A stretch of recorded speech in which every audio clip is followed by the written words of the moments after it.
မင်္ဂလာပါတီဗီပါဒီ vlog ကကြတော့2024 January လောက်တော့ငွေဆောင်သွားခဲ့တဲ့ vlog လေးကိုအမှတ်တရအလွမ်းပြေလေးပြန်တင်တာပါအဲ့ငွေဆောင်ခီးစဉ်ကလေ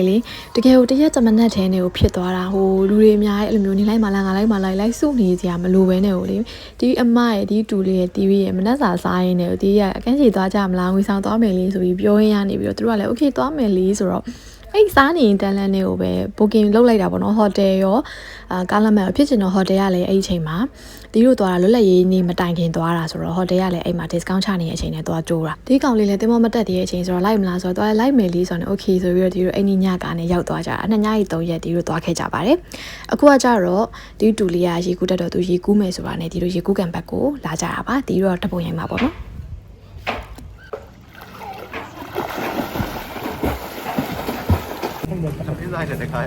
到嘞。ညာစည်းရန်ရှိရဆိုတာကြားတာနဲ့ညနေဘက်မှာညာစည်းရန်ဘက်သွားကြတာပေါ့လေဒါပေမဲ့လည်းတီးတို့သွားတဲ့ရက်မှာတော့ဘာမှအဲ့လိုမျိုးလည်းမရှိဘူးပေါ့နော်ထူးထူးဘာမှမရှိဘူးပေါ့ဒီတိုင်းပဲဆိုင်လေးနည်းနည်းပါရှိရဒီလောက်ပါပဲ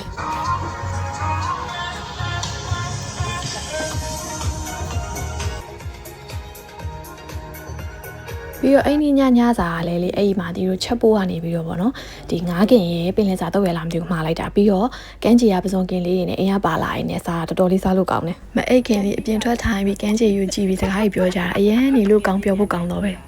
တော့ဘာတခုတောင်းမှလဲသူရဲ့ limitation သူသိသွားမယ်လေဟာဝမ်းသာစရာမဟုတ်တချို့မိဘရဟာမလုပ်ဘူးလို့မလုပ်ဘူးလို့လေဟာဗျာလုပ်ဘူးပြီးမှ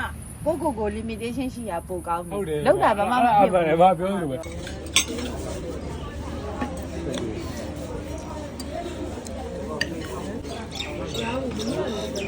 breakfast buffet ကလည်းတော်တော်လေးစားလို့ကောင်းခဲ့ပါတယ်ဒီကျန်တဲ့တရက်မှာတော့ဒီတို့ကအဲ့လို speed boat တွေစီးကြတယ်ပြီးတော့ဒီလိုပဲပေါ့နော်ရေစိမ်လိုက်ကြပြီးကန်းချီမှာတပုံလေးပါလေးရိုက်ကြနဲ့ပေါ့ပါလေးပဲဖြတ်တန်းကြပါတယ်